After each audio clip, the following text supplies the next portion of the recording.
may isang matanda na nagtitinda ng mangga.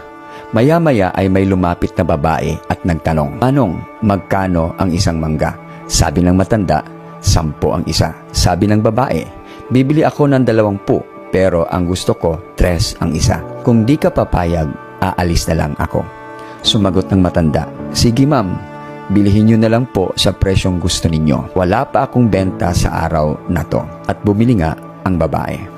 Pagkatapos niyang bumili, pumasok ang babae sa sikat na restaurant sa syudad para bumili naman ng kanyang pagkain. At ang tanong niya, "Magkano ang pagkain nyo?" Sumagot ang cashier, 450 lahat ma'am. Nagbayad ang babae ng 500. Sabay-sabi, "Sayo na ang sukli."